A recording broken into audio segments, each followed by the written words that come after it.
Fala, produção! Aqui é Vitor Souza, fundador da Ativo Cultural, e seja bem-vindo à nossa segunda temporada do Ativo Cultural Entrevista. Nossa entrevista de hoje é com Felipe Tazzo. Ele é fotógrafo, escritor, profissional de marketing e produtor para projetos culturais. Ele presta consultorias de marketing para artistas e também de leis de incentivo. O Felipe tem 2 livros já publicados e também colabora com diversos sites de conteúdos como a revista Fox. Então, seja muito bem-vindo e aproveite a Ativo Cultural Entrevista Felipe Tazzo.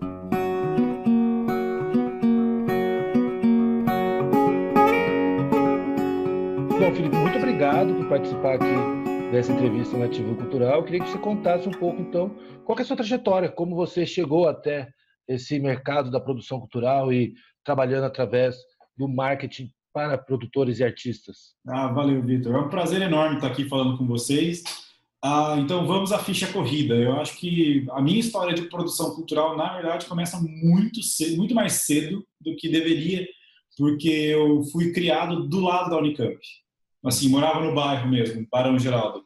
E ali, quando eu estava na adolescência, as festas da Unicamp eram sensacionais. E as festas no Instituto de Artes da Unicamp eram melhores ainda, né? Assim, era uma bagunça generalizada. E, né, depois de um tempo, o reitor foi lá e proibiu as festas, porque não estava dando mesmo. Mas naquela época vendia-se bebida alcoólica nos bares da faculdade, era sensacional. E eu conheci muita gente lá, e eu também tenho amigos que entraram de antes da nossa, assim, da minha adolescência, amigos meus que foram fazer faculdades de artes na Unicamp. Daí eu entrei, fiz a faculdade de marketing, mas eu também sempre mantive esse contato. E fui, né, dando uma olhada em volta, vendo o que acontece e tal, conhecendo o mercado, afinal de contas. E já estudando marketing e com os meus amigos, com conhecidos e amigos lá, vivendo de arte, começou a pintar aquelas dúvidas, aquelas contradições assim, pesadas. Eu me lembro distintamente do dia que eu descobri o mecanismo de funcionamento da carteirinha de estudante, por exemplo. Que o estudante tem direito a pagar 50% da entrada do ingresso em qualquer evento cultural, não sei o quê. Daí a primeira pergunta que eu fiz foi assim, tá bom, mas e aí, quem compensa essa despesa? Não, ninguém. Corta e corta, pronto. E aquilo, antes de eu me sentir beneficiado como estudante, que aliás eu acho que na época eu nem era estudante ainda, eu estava no colegial, antes de eu me sentir beneficiado, eu fiquei me perguntando, mas caralho, como é que ganha dinheiro fazendo arte? Foi a primeira coisa que passou pela minha cabeça. E aí, depois da faculdade de marketing, e estudando já algumas coisas, eu prestava consultoria de marketing para bares, por exemplo, para alguns espacinhos culturais, e aí eu fui trabalhar com projetos de leis de incentivo à cultura. E eu trabalhei 10 anos com projetos de Lei Rouanet, PROAC, eu vi o PROAC, né, a Lei de Incentivo do Estado de São Paulo surgir. Ela não funcionava, deu uns 2 anos eles conseguiram fazer o índice de cálculo funcionar melhor e tal, e aí eu consegui, agora estou vendo nascer o PROMAC, né, a municipal da cidade de São Paulo. Eu vi nascer também a Lei de Incentivo à Cultura daqui de Campinas, que na verdade é o FIC, é um fundo. Então eu acompanhei todo esse mecanismo, assim, e posso dizer que quando eu comecei a trabalhar com lei de incentivo era tudo mato. Tinha 3 gatos pingados que faziam isso na cidade inteira, em Campinas, que já era uma cidade de 1 milhão de habitantes. As empresas mal sabiam o que estava acontecendo, tinha que explicar o que era a Lei Rouanet, demorava e tal. Então, comecei muito... Peguei a onda surgindo, assim. Só para eu me situar, você começou quando? Essa fase que você está falando, esses primeiros projetos aí, esses 10 anos de produção, projeto de lei de incentivo, foi... Eu comecei a trabalhar na primeira empresa de produção cultural em novembro de 2005. 2005, tá. E o PROAC surgiu em 2007. Então, já estava né, em marcha, já tinha saído da marcha lenta já, e aí surgiu o PROAC. Foi, foda, porque quando surgiu o PROAC, a empresa que eu trabalhava já estava debruçada na Rouanet, e aí os caras olharam e falaram, pô, vamos disparar, fazer projeto aqui, porque nós estamos sozinhos no mercado. E aí foi, um projeto atrás do outro. Teve ano de 2006 para cá que eu gerenciei 70 projetos ao mesmo tempo. Caramba! Ao mesmo tempo, quer dizer, naquele ano. Sim, sim, sim. Como o projeto é um negócio longo, eu posso dizer que foi tudo ao mesmo tempo. Bom, 70 projetos, imagino que não só em Campinas, em todo o estado. Todo o Brasil, na verdade. Rouanet, a gente circulava o Brasil inteiro. Ah, entre Proac e Rouanet, entendi. Entre Proac e Rouanet. Meu, eu conheço umas cidades que você não acredita. Você conhece Lucas do Rio Verde? Eu conheço, já estive lá. Conheço só pelo futebol. Pelo futebol, então. Quando eu cheguei na cidade, eu olhei e falei, cara, existe a cidade, não acredito, é daqui que saíram os moleques que deram um cacete no Corinthians. Desse tamanho, assim, soja para tudo quanto é lado, um monte de silo de estoque de grãos, assim, e tal. Eu fui fazer um show de viola caipira lá na Câmara dos Vereadores, lá. Tem um palco na Câmara dos Vereadores. Que bárbaro. Então, rodei o Brasil inteiro, assim, de cima a baixo. Já dormi em hotel muito fodido, já dormi em hotel muito fuleiro, já dormi na van e tal. Passei por poucas e boas. Agora chega, agora eu quero parar de rodar o Brasil, eu quero ficar aqui no meu escritório. E aí, eu larguei de fazer produção de projeto cultural para virar consultor de projeto cultural, consultor para artistas. Eu dou mentoria de carreira artística, porque aquela dor que eu sentia lá atrás, do tipo de olhar para os caras com quem eu, sabe, que eu bebia quando eu era adolescente, que eu bebia desde que eu era adolescente, eu sentava no bar com os músicos da Unicamp, com as atrizes da Unicamp especialmente, e ficava me perguntando, caralho, da onde que vem? Como é que esse povo vai viver daqui para frente, né? Porque é tudo de graça, espaço cultural tudo baratinho e tal. E a mesma dor durou até depois dessa fase de lei de incentivo, porque eu consegui aprovar projeto de R$500 mil para determinado artista trabalhar, cachê gordo para todo mundo, tal, pá, terminou o cachê, terminou o projeto, e aí, o que o cara vai fazer agora? A carreira dele voltava exatamente ao ponto em que estava antes do projeto. Aí, pô, não, né? Vamos pensar em marketing, vamos pensar em assessoria de imprensa, vamos dar uma repaginada aí, site, YouTube, Facebook, não sei o que e tal. Então agora eu estou olhando para o artista pensando, meu, ou você entende que você é um empreendedor das artes, você está fora do mercado, vai tocar, né? Vai tocar para poder pagar a fralda geriátrica, Viagra e Corega para colar a dentadura. Vai sair do palco direto para o cemitério, porque não tem jeito. Então, minha preocupação nesse momento é mais essa. Como que eu vou fazer para trabalhar essa galera? O que eu vou fazer? Que tipo de produto que eu posso desenvolver, de consultoria, para que essa galera consiga se preparar para encarar o mercado como se fosse formado em administração de empresas? Porque não tem jeito. Ou você entende que a carreira artística é uma empresa, ou você vai ficar viver amigo, né? Que, aliás, na realidade, 200 milhões de artistas por aí. Total. Mas assim, quando você fala, por exemplo, você começou lá, ainda era mato, né? Você pegou esse momento ali da cultura, que é né, quando a gente começa a estruturar as leis de incentivo, já após o Rouanet. Qual que é o cenário hoje? Porque a gente é engraçado pensar isso, até já vou fazendo uma parte da minha própria pergunta, porque a gente está falando isso, né? Você tem uma trajetória de, não sei como é que faz, aí você aprende como faz, aí você percebe que quando você faz não é sustentável, né? E aí como é que continua fazendo? Porque você faz um projeto hoje, como é que você vive depois? Então, esse é o cenário que você, ao longo da carreira, você percebe que mudou. E acho que a gente vai falar um pouco disso quando você falar o que você pensa como carreira. Mas eu digo assim, para quem começou em 2005, começou nesse momento, para quem começa hoje, qual que é esse cenário hoje? O que você vê hoje de oportunidade, de desafio? O que é melhor, o que é pior? Você está perguntando em termos dos projetos de leis de incentivo ou Geral. Como você entende hoje o artista hoje, como é que ele está? Qual que é o cenário hoje para ele? Então, o artista hoje, se for esperto, ele é o dono da bola. Ele faz e acontece. O Steve Vai fala muito sobre essas coisas e ele deu uma entrevista falando: tudo que você fizer, seja dono. E isso é um dos melhores conselhos que eu poderia esperar de um artista para outro artista. Então, se você usar a música do Steve Vai para qualquer coisa, você vai receber a informação da Steve Vai Corp. E se você receber um cheque de direito autoral, não sei o quê, ou depositar na conta, você vai depositar na conta da Steve Vai Corporation, que é muito, muito importante. E hoje isso dá. O nosso artista, especialmente o artista brasileiro hoje, ainda está procurando o agente, o produtor, o marchand, o empresário, não sei o quê, que fala: não, vem cá, eu vou pegar teu som, vou vender para um monte de lugar, você fica de boa aí que eu vou te mandar uma graninha no final do mês. Meio, aquela coisa meio RPM, né? Os caras do RPM, o manager do RPM lá administrava a vida dos 5 caras. Pagava a escola das crianças, dava, né, o cartão de crédito para todo mundo e tal. Só que o que acontece? Isso deixou de ser uma realidade lá, sei lá, fim da década de 90, começo dos anos 2000. Hoje, então, muito mais.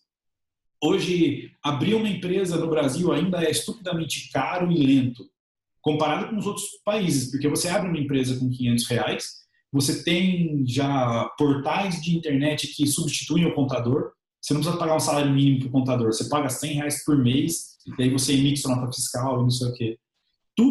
Todas as tecnologias novas, esse grande afã de descentralizar o poder, está super permissível, super fácil para o artista utilizar. Todas as ferramentas que o artista sempre precisou que alguém fosse lá e fizesse estão disponíveis. O assessor de imprensa está mais acessível, está mais barato. O fotógrafo está mais acessível, está mais barato. Aliás, você deve conhecer 3 ou 4 fotógrafos, né? Sim. Então, hoje todo mundo conhece um fotógrafo, porque câmera fotográfica tem um monte, fotógrafo, informação tem um monte.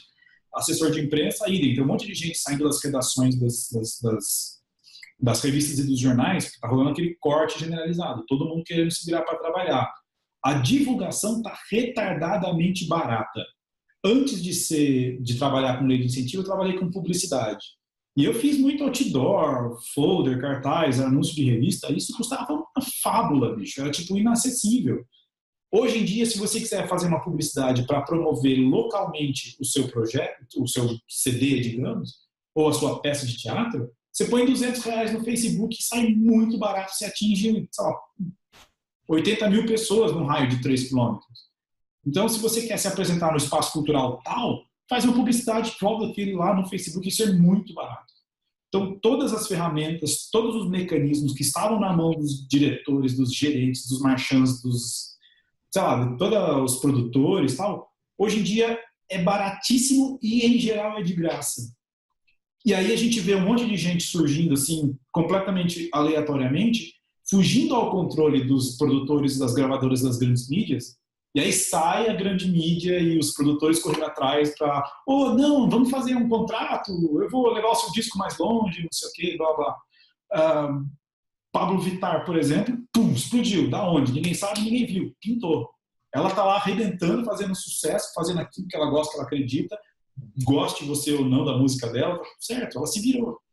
A Malu Magalhães, ela fez sucesso no MySpace, bombou no MySpace. E, de repente, alguém foi lá e falou, nossa, me dá aqui as suas músicas que eu vou imprimir o seu CD e eu vou vender o seu CD para os seus amigos. Você está dando suas músicas de graça no MySpace aqui, deixa que eu vou ficar com lucro dessa operação. Estourou assim também.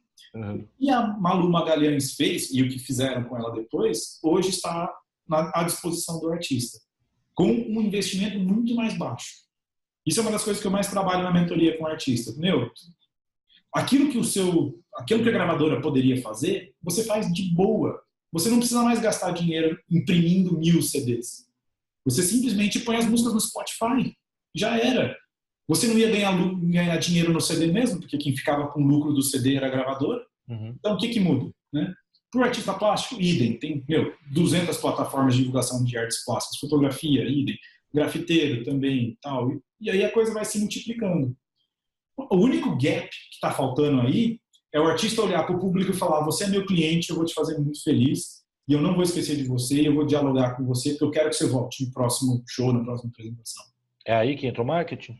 Eu acho que o marketing entra no processo inteiro, mas aí é que está a falha do processo continuado. Né? Você pega qualquer tipo de produto, qualquer tipo de empresa, a empresa olha para o mercado e fala, bom, temos uma população aqui com uma certa quantidade de dinheiro e eu tenho um produto. Esse produto serve para essa população? Não, serve para esse segmento. Vou lá naquele segmento, tá aqui o meu produto, você vai gostar, não sei o que, blá, blá. E aí tem aqueles artistas velha guarda que olham para isso e falam, não, mas espera aí, minha arte não está à disposição do mercado, isso é muito mercantilista e tal. Mas a gente tem umas relações de consumo hoje que não são mercantilistas, que são absolutamente apaixonantes, né? Uhum. Vai explicar para um dono, para alguém que tem iPhone, MacBook e iPad, para experimentar outro computador. Você não fala, você não convence. A compra dele é ideológica. E para a arte é a mesma coisa. Você tem uma possibilidade de dialogar no nível ideológico com o público. E isso é muito saudável, está aumentando a cultura do público, blá, blá. Mas você não pode esquecer que você tem que ganhar dinheiro no final do mês. E aquele público é cliente também. E isso é o que me deixa mais encafifado com esse trabalho. As pessoas têm que ter foco nisso. E eu acho que o cenário para isso está super favorável. Hoje você abre empresa barato, emite nota fiscal barato, divulga barato, grava mais barato, publica, edita, tudo mais barato. E, aliás, de graça. Então, por que não assumir a propriedade do processo todo, né? Não, eu acho isso fantástico. A gente sempre conversa aqui na Ativo sobre essas questões do protagonismo que você tem que ter dentro desse trabalho. E também de quanto os meios de produção, no geral, que você trouxe aí, falou da Apple, de uma maneira geral, que muitos dos modelos hoje de negócio são modelos que a cultura já trabalha há muito tempo, né? A gente já, Exato. você vê os caras falando de grandes empresas fazendo o que uma companhia de teatro fez a vida inteira para sobreviver. Pois é. E aí os caras descobriram isso lá no Vale do Silício. mas é porque a gente realmente, a gente está passando por um novo momento hoje de relacionamento econômico, social, virtual, tudo envolve uma nova experiência. Com certeza. E eu acho legal quando você fala isso do artista saber identificar o público. Mas assim, existe uma relação que vai além disso, que é do sistema como um todo, né? O artista e o público, essa relação mais direta, que tem muito a ver com as redes, esse contato da comunicação, sim. Mas a estrutura que está em torno disso também não aprendeu a lidar com isso. As gravadoras tiveram que correr para o outro lado. Mas eu digo, por exemplo, governo, empresa, equipamentos culturais, esse sistema também não está preparado para esse olhar. Ou você acha que está? Não, olha, o sistema como um todo que você está mencionando, eu concordo, essa estrutura, ela é despreparada para a arte e acho que ela está obsoleta faz 250 anos, pelo menos, que a estrutura está obsoleta. Né? Eu acho assim, eu adoro ir no teatro e adoro museu, mas eu fico desesperado de pensar que aquele quadro pertence àquela saleta pequena. Quando a gente está falando de uma Mona Lisa, que tem vidro na frente, alarme, 2 seguranças armados, faz certo sentido, ok. Mas quando você confina a arte ao museu, né, isso quer dizer que você está filtrando um monte de gente para fora. E o teatro, idem. Poxa vida, as pessoas não precisam se deslocar fisicamente até o espaço físico do teatro para poder ter acesso a uma história muito boa, para poder ter acesso ao trabalho de um ator fantástico. Você pode muito bem estar esparramado na cama, apertar 2 vezes o seu controle remoto, você está assistindo séries sensacionais na Netflix, né? Tá vendo atores foda, roteiros espetaculares, qualidade de produção, etc. E isso é verdade. Então a estrutura sempre esteve e sempre estará obsoleta. E não vai ter jeito. Porque a velocidade necessária para que a gente atualize essa estrutura não condiz com o mercado artístico, com o mercado hoje, né? Aqui em Campinas a gente tem 2 grandes teatros, o Centro de Convivência e o Castro Mendes, e eles se alternam entre estar funcionando e estar fechados para reforma. Nossa. Porque até um deles tem 500 lugares, outro 900 lugares. E é legal, é muito bom essa experiência de ir ao teatro, é muito mais emocionante do que você ficar, né, passado comendo pipoca na frente do Netflix. Mas quando um deles termina de ser reformado porque tá bom, tá pronto, ar-condicionado, não sei o quê, o outro já tá pingando óleo, já tá caindo e tal. Então, a estrutura que seria necessária para o artista tem que ser esquecida. A gente tem que abandonar essa necessidade quadrada de que a ópera tem que acontecer dentro do teatro, que tem que ter fosso. Aliás, a prefeitura enterrou o fosso do teatro na última reforma, de um dos nossos teatros na última reforma. Então, ópera morreu. O problema é que o formato ópera é muito louco. Sim. Só que ele continua sendo cantado em alemão ou em latim com orquestra ao vivo. Porra, revoluciona essa merda, né? Não vai dar desse jeito. E aí eu tenho notado que essa estrutura está ficando irrelevante de uma maneira muito bonita. Porque o que a gente torce mesmo? Que alguém vá lá e pegue sei lá, Milton Nascimento ou algum artista que esteja começando, não sei o quê, e eleve ele ao panteão sagrado dos artistas, tal, né? Para poder brigar contra Anitta e Pablo Vittar. Só que isso não vai acontecer porque toda a estrutura é dependente de volume de público.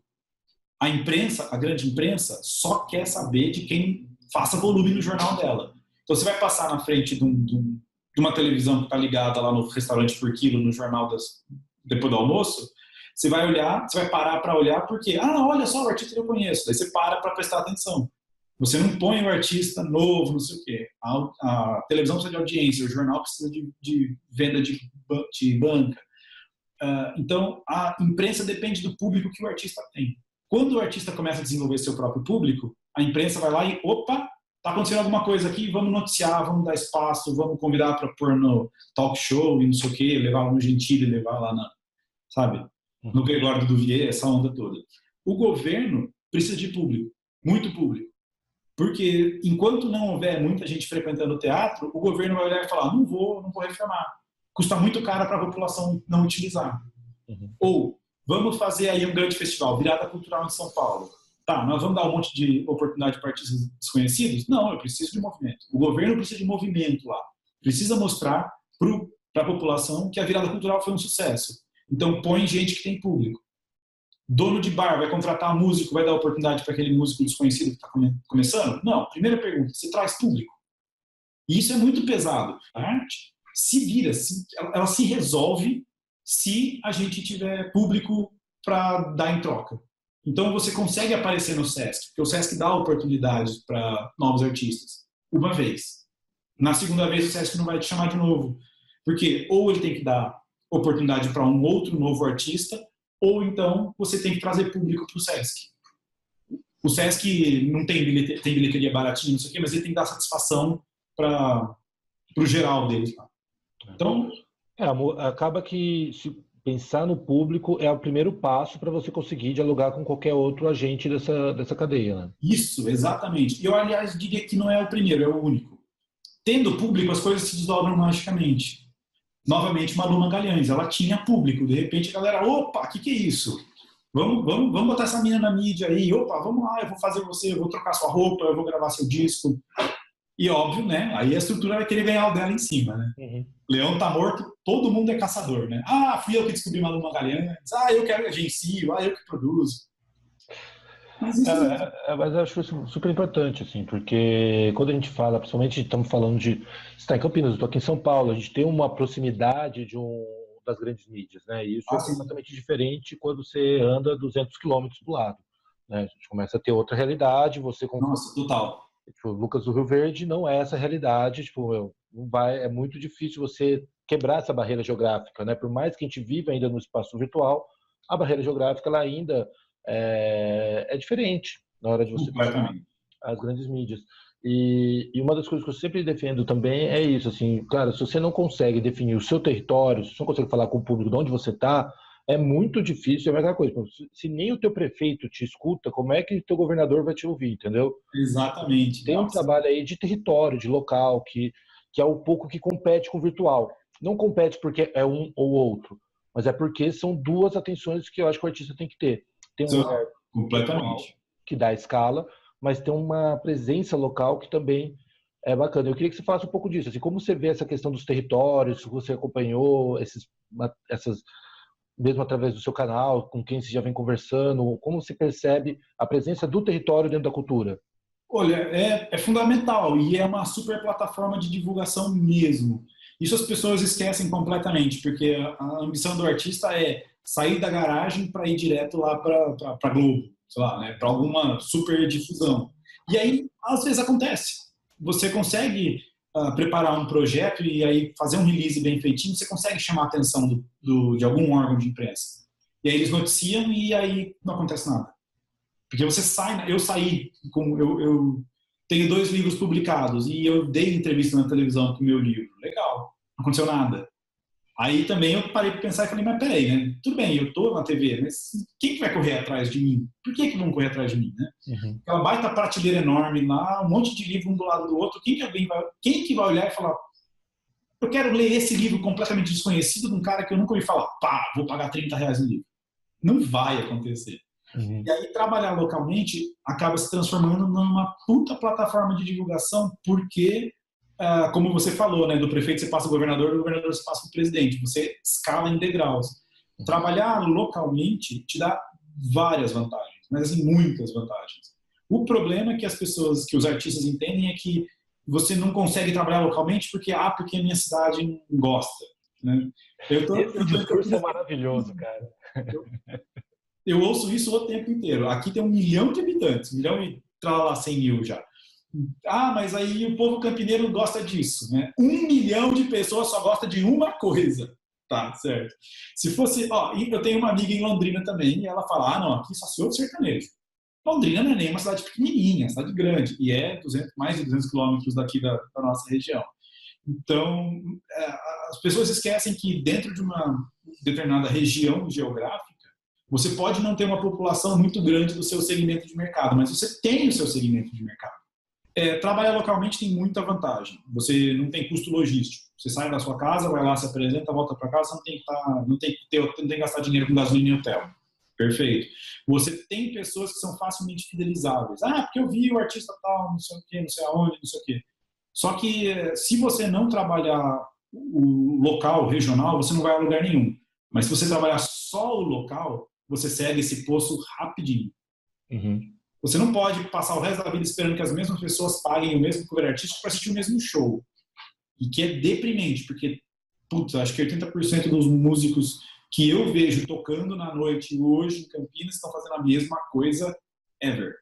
Sim, tipo, é a banda tributo, é a banda Big Hits da rádio, é a banda, sei lá, o nosso som, tal, ou a banda Revival de não sei quanto tempo atrás e tal. Nossa, cara, eu concordo muito com você, mas eu acho uma coisa que é incrível do nosso mercado é que é o único mercado onde isso é possível. Sustenta. É o único mercado onde isso é possível. Que nem restaurante o cara vai comer, tipo, 5 vezes a mesma comida, sabe? Vai, pois é. Agora o cara vai 5 vezes para ver o mesmo show, para ouvir a mesma música. Se você trocar o repertório, o cara xinga. Só que aí tem o seguinte, né? Não tem sustentabilidade. Você tem um produto simples. Uhum. Você tem um produto que é absolutamente copiável. Se você tem uma banda de choro é uma das coisas mais conservadoras que eu já vi. É muito pentelho. Adoro choro, mas é muito chato como o chorão gosta de fazer a mesma coisa a vida inteira. Se você tem uma banda de choro e começa a dar certo porque você toca toda segunda-feira à noite no bar tal, não demora um mês para outro malandro montar uma banda igual, com o mesmo repertório, bater na porta do mesmo bar e falar, você não quer pôr uma outra banda? A gente cobra 20% mais barato. E vai. E aí você começa a abrir concorrência com um monte de gente. E o que acontece no mercado onde todos os produtos são iguais? Cai o preço.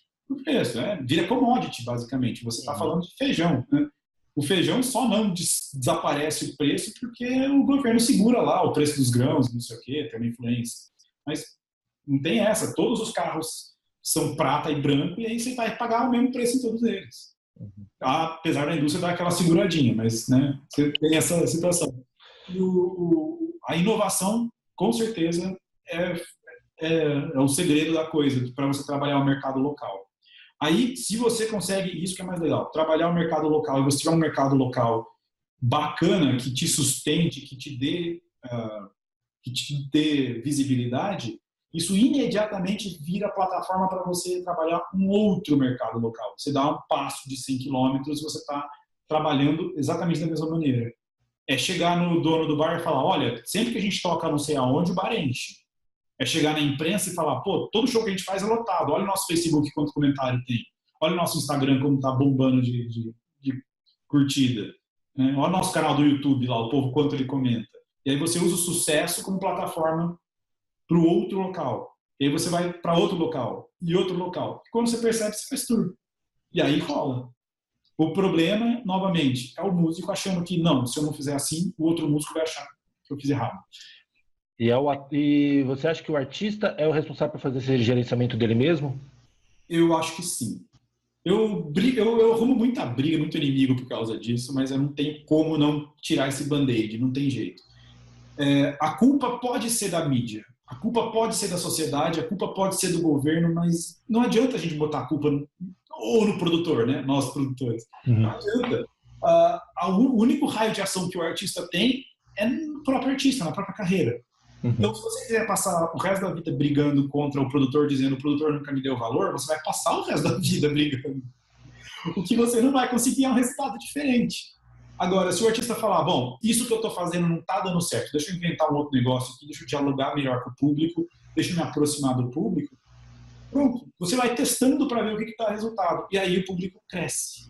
Quando o público cresce, coisas mágicas acontecem. A imprensa presta atenção.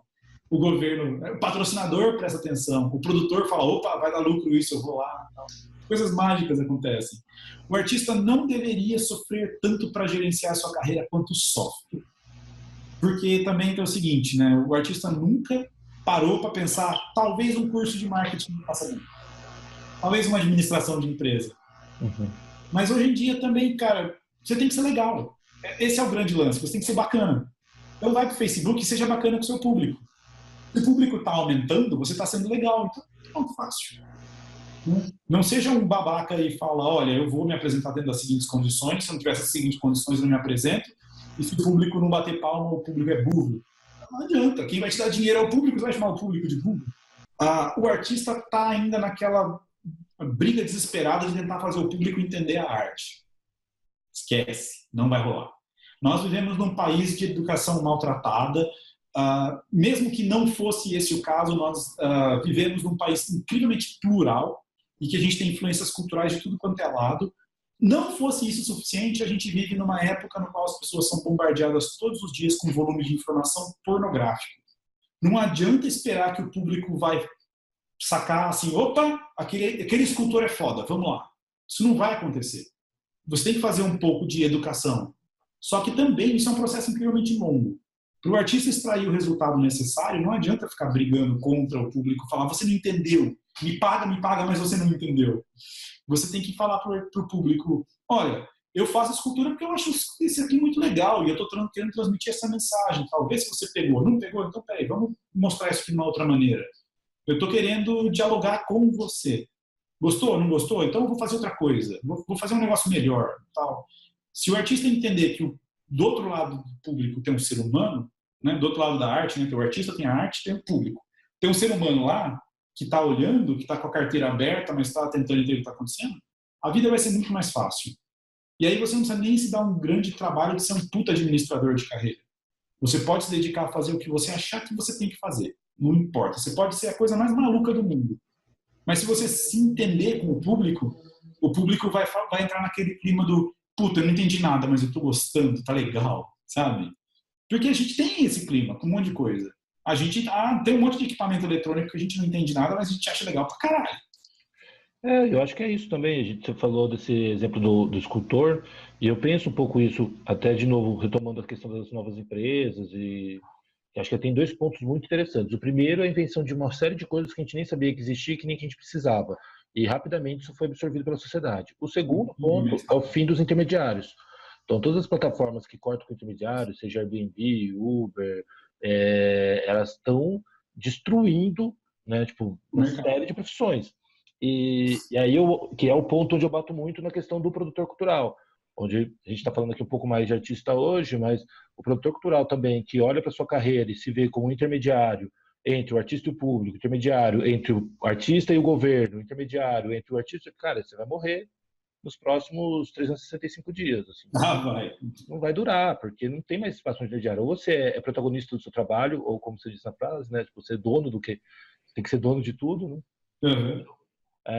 Ou você se reinventa, entende o seu papel ali dentro, ou não cabe mais.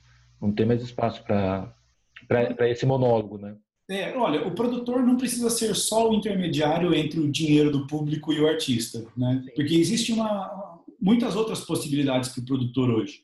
Eu estou empoderando o artista aqui, falando que o artista é isso, o artista é aquilo, porque essa é a minha linha de frente de trabalho como produtor. Uhum. Mas eu acredito que, por exemplo, ainda não surgiu o produtor que vai formar o artista para o público. Tipo, olha, seu trabalho é genial, eu não vou interferir na sua criatividade, mas vamos lá. Toca em tal lugar, quando você estiver no palco, fala assim, assim, assado. Quando você for conhecer alguém, tenha o seu portfólio no celular, sabe? Mostra o seu Instagram para a pessoa. Isso é um trabalho de produção também importante. Você vai dar asas para aquele artista. Uhum. E o produtor sempre vai ser fundamental para criar as novas estruturas, para angariar os artistas que estão prontos para o público. Eu acho que o produtor tem que ter muito mais papel de aglomerador assim, do que qualquer outra coisa, sabe? Tipo, a organização de festival. Eu acho o festival uma visibilidade sensacional, uma vitrine espetacular. Então, o produtor tem que se entender como um festival o tempo inteiro. Eu sou um festival de um homem só.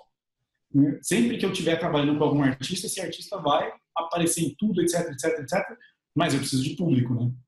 Legal. Então, se você não precisa ser o produtor do heavy metal ou o produtor do, sei lá, do grafite.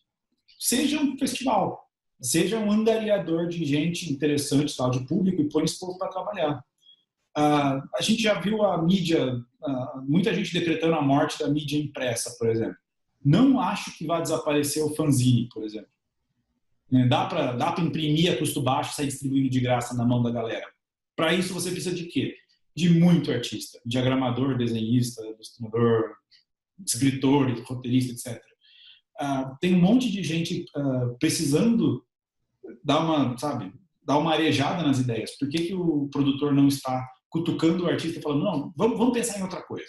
Esquece o que você faz e esquece que a grande mídia é isso ou aquilo. A grande mídia também está em declínio constante. O horário nobre da Globo, o Jornal Nacional, que é o pico da audiência, tem 8 milhões de espectadores todos os dias. A capa do UOL tem 9. Então, não adianta brigar que porque a mídia é isso, a mídia é aquilo. O produtor tem que se reinventar. Então, por que o produtor não começa a trabalhar local? Por exemplo, seja um festival de um homem só para aquele bairro, agitador cultural daquele bairro. Vai buscar gente de tudo quanto é lugar e traz para o bairro. Vai buscar verba de vários projetos, traz para o bairro. E aí, logo, logo, vai ter produtor de outra banda vindo. A gente quer se apresentar aí. É com você que eu falo? Opa, cola na minha aqui. Vamos dividir esse cachê e pronto. Então, sim, o produtor tem que se reinventar, sim. É esse caminho mesmo que eu acredito. Assim, eu também acho que o produtor tem que se reinventar, ele tem que ter os meios na mão dele. E é um pouco do que você fala do artista. Assim como o artista tem que ter a carreira na mão dele, o produtor tem que ter... ele tem que orquestrar mesmo esse processo todo, né? Ele tem que saber dialogar e também trabalhar muito forte as redes, né? Tipo, não só as redes sociais, mas as conexões mesmo, né? Como você falou, com certeza. Você é um cara, bom, você é um cara que cresceu ali em Barão Geraldo. Então, eu não fui para Barão Geraldo, não passei no vestibular, eu vim fazer artes cênicas em São Paulo. Uma cerveja aqui em Campinas, eu te levo a conhecer os... Mas eu sempre tinha essa visão de Barão Geraldo, porque diferente de São Paulo, agora na USP, por exemplo, enfim, qualquer universidade, se você que está vendo aqui não é das artes e passou pela universidade, você vai saber que é isso. É um período ali de 4, 5 anos que você traz pessoas do Brasil todo para um mesmo ambiente de troca de experiência, contato. Tipo, isso. É o maior network da sua vida, é a faculdade. Daí você... Depois cada um volta, uns ficam, outros vão para outro lugar que nem sabia que existia, essas coisas. E o produtor ele tem essa questão, e aí por isso que eu falei do Barão Geraldo, porque eu tinha essa visão quando eu estava em São Paulo, porque isso dentro da USP você tinha, mas quando você está na USP em São Paulo, você está no meio de uma cidade absurda. Agora em Barão Geraldo, os caras eu via acontecendo, né? Eu via as peças, os grupos, os festivais, tudo ia se articulando muito. E você sabia que exatamente isso, eu quero ir lá em Barão Geraldo. Quem que produz lá, quem que faz lá, com quem que fala lá, o que está acontecendo lá. Então, você tinha uma articulação muito forte. O produtor que conseguir desenvolver isso dentro do seu território e começar a trabalhar essas conexões, ele passa a ser uma peça fundamental dessa cadeia. Ele não é mais intermediário, ele é uma peça fundamental desse desenvolvimento. Sim, eu estou testemunhando um acontecimento desses agora. Quer dizer, agora não, já tem uma história, né?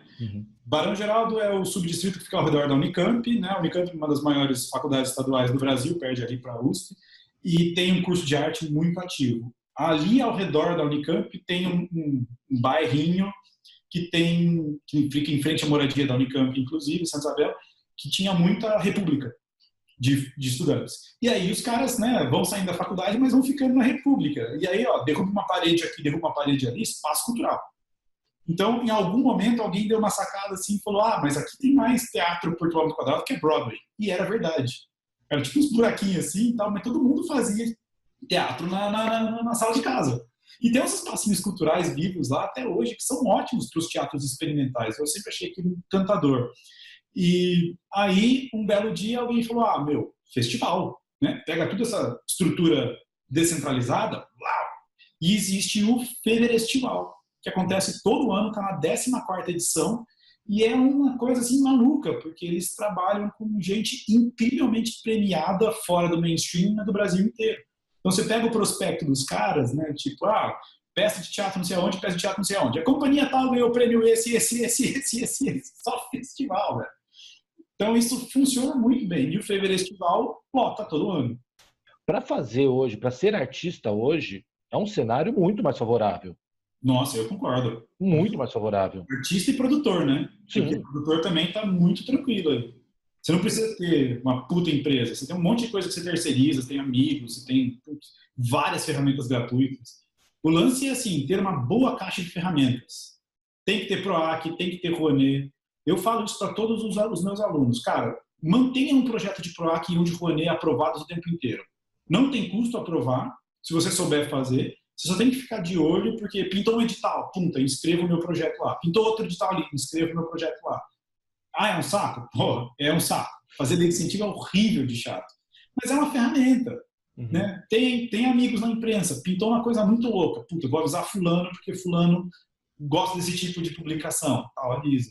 E também, assim, a grande mídia já era. Se você antes tinha o monopólio da comunicação na mão da Globo, hoje a Globo tem no pico de audiência 8 milhões de pessoas assistindo, mas o Whindersson Nunes, que é um moleque que faz vídeo sem camisa com a webcam dele, tem 17, 18 milhões. O cara tem 18 milhões de inscritos no canal dele, entendeu? É assustador. Felipe Neto, Felipe Castanhari, Cauê Moura, Pirula, toda essa galera, eles estão aí, estão, né, fazendo um trabalho super legal de comunicador. É a nova mídia. Então, hoje em dia, até as marcas mais famosonas estão se metendo a procurar os influenciadores digitais, né? Sim, sim. Tipo, tem uma determinada marca de maquiagem, ela vai lá e acha todas as blogueiras que falam de maquiagem, manda um kit para cada uma e pede para fazer uma resenha. Eu tenho 4 mil inscritos, nem 4 mil inscritos no meu canal de YouTube, uma editora mandou um livro para mim, faz a resenha aí. Você tem o kit montado, né? Tem ali a Rouanet, o PROAC, tem ali, de repente, até algum outro tipo de projeto ali já na mão, para você sempre poder mostrar o portfólio para o cara, redes sociais. Que mais ferramentas, assim, você fala, olha, essas são as ferramentas que um artista tem que ter montado, quais são as ferramentas do marketing que você vê que ele tem que trabalhar, como ele pode se instrumentalizar, assim, qual é o caminho para um artista hoje falar, vou começar a empreender de maneira direito aqui? Direito, correto. Não tem que reinventar a roda. Não tem. A única coisa que o artista tem, que nenhum outro empreendedor vai ter, é Rouanet, PROAC e logo na cidade de São Paulo, o PROMAC ali, né? E isso está alastrando, né? Logo vai ter mais cidades. Então você tem que ter projeto aprovado. Essa é a ferramenta que é diferente. O resto, qualquer empresário vai te dizer, tenha sempre à mão um contador. Bom, empresário tem funcionário, mas se você não tiver funcionário, né? Você tem que ter assessoria de imprensa, você tem que ter um release bom, que você paga para alguém fazer o seu release, porque tem que ser um release de acordo com o que está no jornal. As pessoas, 80% dos releases que eu recebi na vida era: esta proposta começou como um estudo da turma tal, da faculdade da Unicamp e tal. Não fala isso. Lê um jornal e escreve uma notícia como se fosse a sua banda, o seu grupo de teatro divulgando um espetáculo. Copia o texto do jornal. Eles têm uma fórmula, é muito, muito rígida. Então, copia. Faz um release igual a notícia. Porque cada vez mais os jornais estão reduzindo as redações todas. Entrou release está no formato, Ctrl+C, Ctrl+V, vai para a diagramação. Isso é básico. Já vi muito release meu ser copiado e colado. E teve uma jornalista que pegou o meu release e falou, de acordo com o texto de apresentação do escritor, abre aspas, blau, fecha aspas. Nem para dizer que, entendeu? Nem disfarçou. Então, assessoria, tenha um release, tenha foto boa em alta, contrata ou então pede para um fotógrafo amigo fazer foto em alta resolução, assim, 2, 3 megabytes, pelo menos, para poder ser publicado. Isso é fundamental. Não faz foto com o celular, não pede para sua mãe fazer. Faça foto em alta, tenha release, tenha foto, tenha plano. E isso acho que vai ser o mais complexo, mas assim, meta. O que eu quero fazer na minha vida, onde que eu quero chegar, eu quero me apresentar em tal lugar, eu quero cobrar tanto por um quadro, eu quero cobrar tanto por um ingresso de teatro e tal. Tem um plano. Porque isso é um plano que você pode dividir com as pessoas. E aí você consegue contaminar as pessoas para elas entrarem na sua briga. E aí alguém vai olhar para você e falar, porra, essa pessoa vai longe. Então, assim, ferramentas absolutamente clássicas.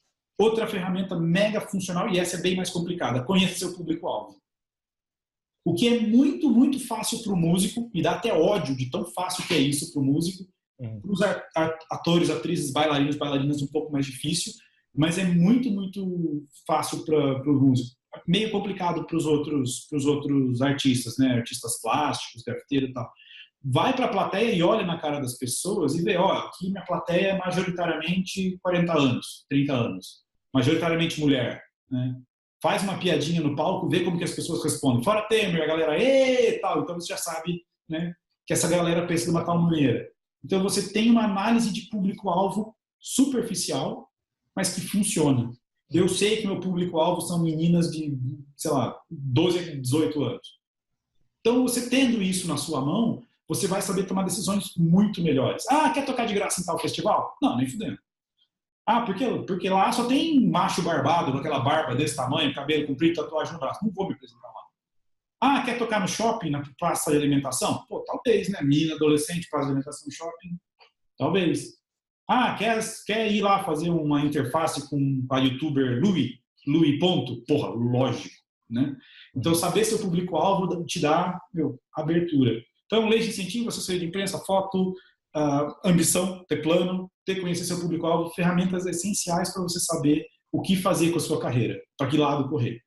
Novamente, válidas para o produtor também. Se o produtor vai trabalhar como sendo uma própria marca, assim, eu sou um festival de mim mesmo, assim, né? Você tem que ter público-alvo, tem que ter plano de crescimento, tem que ter, assim, meta, né? Aonde que eu vou, como que eu vou, o que eu vou fazer quando chegar lá. Tem que ter lei de incentivo aprovada também, fundamental, tal. Elas têm 2 anos de validade, tal. Você aprova uma, dali 2 anos você se preocupa de novo. Então, eu acho que essas são, assim, o beabá do artista, do produtor, é ter a caixinha de ferramentas sempre cheia. E, o que mais que vai aparecendo por aí, sempre vai ser útil. Networking. Networking foda. Isso é muito triste, porque o artista faz networking, assim, dentro da próprio umbigo, né? Pergunta para um guitarrista com quem que saiu para tomar cerveja nos últimos dias, foram outros 3 guitarristas. Pergunta para a bailarina clássica com quem que ela saiu para conversar no último mês, foram outras 3 ou 4 bailarinas clássicas. Networking tem que encher o saco de produtor, tem que ficar perto da imprensa, tem que ficar perto dos diretores dos espaços culturais, gente que está fazendo diferente, tem que ir lá, tal. Como diz o velho ditado, se você sentou na mesa, você é a pessoa mais inteligente, corra. Mais inteligente, mais bem sucedido, corra para outra mesa. Você não pode parar de aprender. Acho que, em essência, essas são as ferramentas mais clássicas, assim, que tem que estar na maletinha de ferramentas de todo mundo. Enfim, você falou um pouco do Feverestival, você falou de algumas experiências que você viu de produtor, mas assim, você tem algumas referências que você acha legal, que você tem visto no mercado, que você fala, pessoas estão fazendo um trabalho bacana, utilizando bem as ferramentas de marketing, que podem ser referências para quem está acompanhando? Bicho, se você já ouviu falar, pode acreditar que a pessoa se deu bem. Eu não preciso nem citar. Vê quem está fazendo sucesso, porque neste momento, quem está fazendo sucesso fora da estrutura do beabá ali, fora da estrutura dos grandes agentes, produtores, gravadores, é porque está mandando benzaço. E você não precisa nem se preocupar, que essas pessoas não são pessoas que estão correndo atrás de ferramentas de marketing super elaboradas. Não, estão naquela pegada do eu vou ser legal, eu vou ser bacana, e isso vai atrair coisas boas, e funciona. Assim, uma lista rápida, cara, eu posso dizer que o Omelete, aquele site lá, eles criaram um canal fantástico, o Omelete TV, a TV Quase também, puta, eu choro de rir toda vez que eu vejo. A Baiana Sound System é uma banda fodida, acabou de bombar no Carnaval em Salvador agora também, sozinho foram arregaçando as mangas, metá, também é uma outra. Cara, aluno meu, genial, Pedro Keiner, aquele abraço, meu velho, ele criou um bloco de carnaval para inaugurar esse ano. O bloco é Filhos de Gil, bloco só de Gilberto Gil, a música só de Gilberto Gil. O bloco dele deu 25 mil pessoas, e lotou a Vila Mariana. Foda. E puta, eu não posso esquecer, Consuelo Dica Boa. Essa arrebentou. Você já viu esse canal? Cara, eu vi o seu vídeo falando dela, né? Puta, eu sou muito, muito fã do tipo de humor dela, me cai como uma luva. Para me fazer rir, não precisa não fazer nem muita força. Mas o esquema que ela inventou é demais de bom. A mina chama Lívia, ela é uma atriz, Lívia Lagato. Atriz, compositora, cantora, não sei o que, se virou lá. Inventou uma personagem chamada Consuelo Dica Boa, que faz um sotacão assim, espanhol super arrastado, fala um portunhol muito engraçado, e ela criou a página no Face dela e foi lá, né? Vocês querem saber uma tica diferente? É muito bom. E ela faz várias piadas com as culturas brasileiras e argentinas, não sei o quê, tá comentando temas da atualidade e bombou, bicho. Bombando. E eu acho muito legal porque ela simplesmente arregaçou as mangas, foi lá e fez sozinha, com webcam. O figurino é óbvio que é roupa da casa dela, você vê. E aí vira e mexe e pinta um vídeo que é muito, muito mais bem produzido. Aí você assiste até o final, é propaganda de alguém que contratou ela para fazer a propaganda. Uhum. Demais, bom. E o último exemplo, o Rodrigo José. Rodrigo José você deve ter visto. O cara tem lá não sei quantos milhões de visualizações no YouTube, no Facebook, no Twitter dele. É um cara grandão, ele era roqueiro, nunca, né, ganhou muito dinheiro com rock, como quase todos os roqueiros. Meteu um ternão todo mal jambrado, grego, assim, de flanelado, assim, e tá cantando música brega. Eu não sou cachorro, não, com uma banda um pouco mais pesadinha, mas não muito. E, meu, altas visualizações. Deu certo. É isso que eu tô falando. Você não precisa ser milionário, você não vai aparecer na Globo, você não vai, sabe... Bom, você não ia mais lançar livro no Jô Soares, porque o Jô Soares interrompeu o programa dele. Mas você consegue viver com dignidade do seu trabalho artístico. É só você se entender com o público. Conversa com o público. Seja gente boa. E aí você consegue, se não ficar milionário, pelo menos viver uma vida digna de artista que trabalha, ganha, paga as próprias contas, né? Não tem que ficar com aquele tique-puxa horroroso. Acho que tá bom, tá aí um punhado de exemplo legal, né? Não, perfeito, cara. Nossa, acho que tem bastante referência e é isso, né? Muitas ideias, além do uso das ferramentas, mas também de se reinventar, de trazer coisas que você falou, não tem tanta... As ferramentas permitem que você consiga criar de uma maneira simples, distribuir de uma maneira simples, fidelizar de uma maneira simples. Com certeza. Consegue e ganhar uma escala absurda, né? Exato. E vou dar um último conselho fundamental para artistas e produtores. Fracassem muito e fracassem rápido, porque a vida é uma só. Você pode inventar uma merda que não tem nada a ver com nada e levar a público para ver se cola. E aí não colou, você joga isso fora e inventa um treco novo. Como a Lívia fez, inventou a personagem Consuelo de Caboa, deu certo, ela foi. Como os caras do Choque TV fizeram lá a falha de cobertura e o choque cultural. Deu certo, vai, não deu certo, engaveta e parte para outra. Né? A vida é muito curta, aprenda com os erros dos outros, mas, fracasse rápido, se livra dos seus problemas. Ou você ganha dinheiro, ou você aprende coisas importantes sobre o mercado. Não tem outra escolha. E também outra coisa interessante que você colocou, até falando do choque de cultura, do choque de cobertura também. Falha de cobertura. Falha de cobertura, isso que é um esquema bem próximo. Mas, assim, tem essa tranquilidade, né, das artes de você poder... Acho que até um pouco igual que você falou do chorinho naquela hora da entrevista, mas como observando pelo lado positivo dessa história. Sim. Cara, você viu alguém fazendo uma coisa legal... se você acha que também você quer fazer, vai lá e faz. Dá para assistir. Dá para assistir o outro, né? Você vê, eu vi que depois do Porta dos Fundos, alguns outros canais surgiram muito similares. Talvez nenhum tenha tido a mesma expressão, mas tudo bem, você não tem 7 milhões de visualizações, você tem 3. Me parece um bom público. Agora, o problema de copiar é esse, né? Porque você vai ficar sempre conhecido como os caras que copiaram. Então, não acho que não é fazer a mesma coisa. Digo copiar no sentido assim, olha o modelo, modela aquilo dentro da sua realidade. O famoso benchmarking, né? Você pega um produto que está dando certo, pega o seu produto e aplica as mesmas regras. Perfeitamente. Se você copiar, você vai entrar no leilão do preço. E aí cai o preço para todo mundo. E como você falou, o brasileiro é super plural, né? Todo mundo gosta de tudo.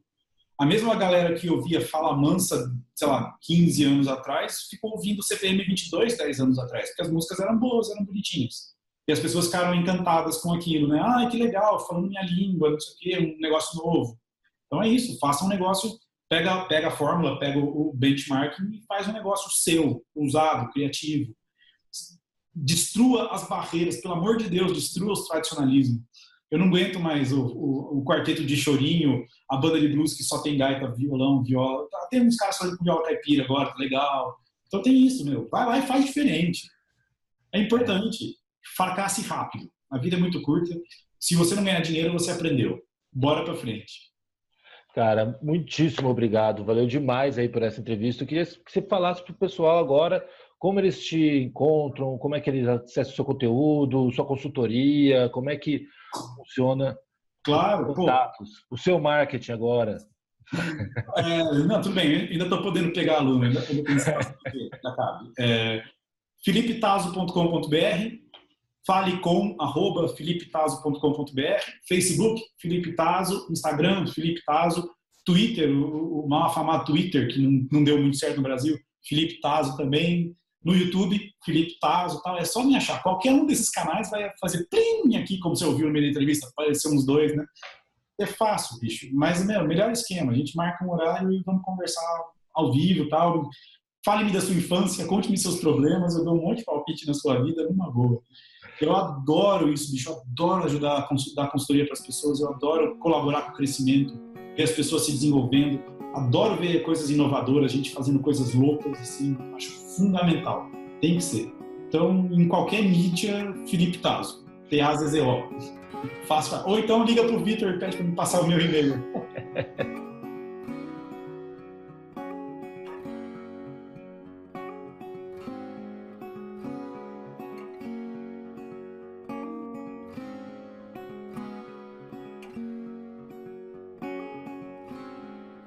Espero que você tenha gostado da entrevista de hoje. A cada domingo, uma nova entrevista com um profissional diferente que permeia aí o mercado cultural do nosso país. Se você gostou, curta aqui o nosso vídeo, acompanhe a Ativo Cultural, assine o nosso canal e também lembre-se de colocar notificação para você não perder nenhum novo vídeo aqui no nosso canal. No final do vídeo você vai ter uma playlist com as outras entrevistas realizadas aqui no Ativo Cultural Entrevista. Um forte abraço e até o próximo domingo.